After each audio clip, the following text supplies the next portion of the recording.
Hi, Gayle Fuguitt, CEO and President of the Advertising Research Foundation, here with Joe Ripp. Hi, I'm Joe Ripp. I'm the Chairman and CEO of Time Inc., and I'm very happy to be here with the ARF. How do you see marketing, advertising, and research today? You know, I think the problem that everyone's trying to solve is, am I getting value from my investment? And that's a question that every CMO in America is being asked by their companies. Yeah. The new analytical tools have given us some sense that we can measure these things.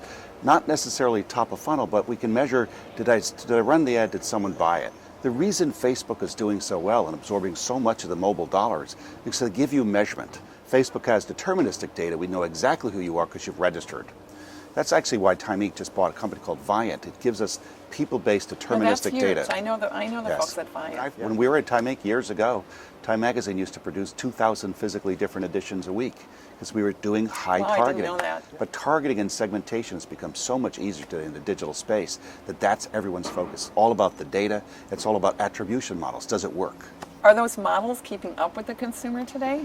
No, I don't think so. I think the models are still evolving. So either, actually. I think actually marketers are all evolving in their marketing and understanding what's working, what isn't working. Yeah. The quality counts. So there's some things that are unmeasurable. Did they really engage, and did that engagement lead to sales? And often the time between engagement and sale is not so direct in a connection. Speak a little bit about your journey around bringing content. We defined ourselves as the magazine company, and the reality was we're just a great content company, and that content has lives in all forms of distribution.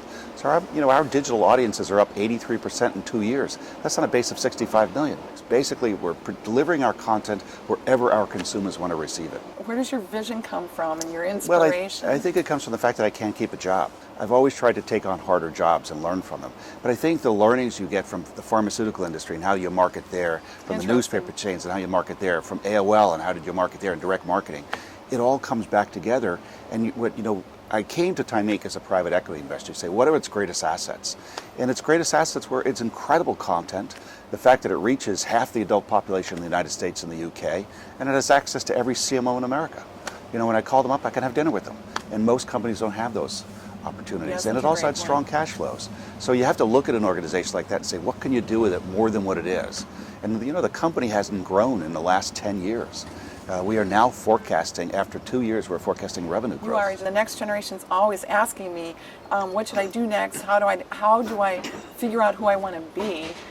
What advice would you give them? What skills have served you the best as you've been on your journey? A long time ago, someone gave me some advice I'll never forget.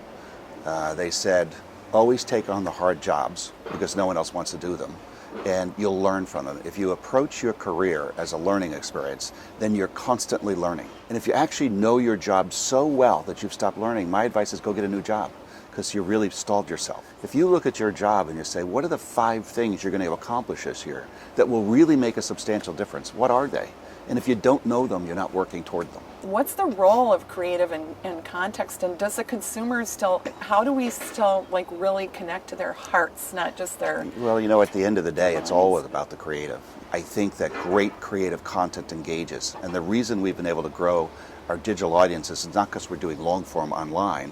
We're understanding how the creative element needs to be translated to that medium, and that is working very well. And at the end of the day, I believe creative, the essence of storytelling, is always going to be what it's about. It's what engages the heart, the soul, the mind. It's why you get into it. And the creative part of our organization is the essence of everything we do, and we'll never give that up. What is it going to take to do a better job in advertising, reflecting consumers the way they really are, not overgeneralize? I think if you want to be successful in advertising, you have to speak to everyone in the country. It's a very diverse country, the United States of America. That's what's so wonderful about it. So the reason we're successful is because we speak to diverse views. We try to respect diverse views. We try to make sure our content engages them. How do you curate that content for a People magazine? You try to make sure you have diverse people writing it for you. So you try to make sure you've got people with different point of views in your creative staff. Creative people come with an opinion. They come with something from their soul that makes it work. And they tap into that. That's why they're so good at what they do. It's why I can't do it. Having those diverse viewpoints, having that diverse workforce is really part of helping make it work right. Have you changed your approach in terms of the kinds of hiring strategies that you have? We went from 15 by 15 offices to 5-foot desks, and the organization couldn't be happier because the energy level in the organization is much more like a startup. But I always said when I came back, If you could teach a $3.5 billion corporation to act like a startup, then the elephant dances, and it really does amazing things. And the elephant's starting to dance. What's the word or words? I gave someone 3 yesterday for the next 5 years. When I came back to Time Inc., everyone said, what's the one thing you're going to do? And I said, there's no one thing I'm going to do. We have to do everything right. I think that the next thing that's coming down the pipe, you're going to see smart televisions. But your smart television tracks everything you do. There's another revolution coming in, and it's called over-the-top video. And that new screen is becoming more and more functional with a lot more great content on it. So you think of studios right now. Studios are all going through distributors. They don't know who their customers are. Mm-hmm. With over-the-top video, they can create their own channels. They can put them on these TV sets, and they create the Western channel or the romance channel. So they can then start talking to their customers, and there's a lot of data that comes back. So I see that new screen as the next frontier, the next wave of technology shift that's going to affect the way we interact with content. So I think the challenge for all of us is finding the way to create the economic models that make this work, that we can create incredible quality, find a monetization strategy for it, and then make sure that the consumers still like it. The reason ad blocking and all these things are rising is because we've allowed advertising to become annoying. We've got to find the proper balance between finding the monetization model for the content and not upsetting the consumers in ways that they turn it off. I just can't wait to see what's coming up next. Thank you very much. Thanks. Good to Joe. see you. Thank you. Thanks.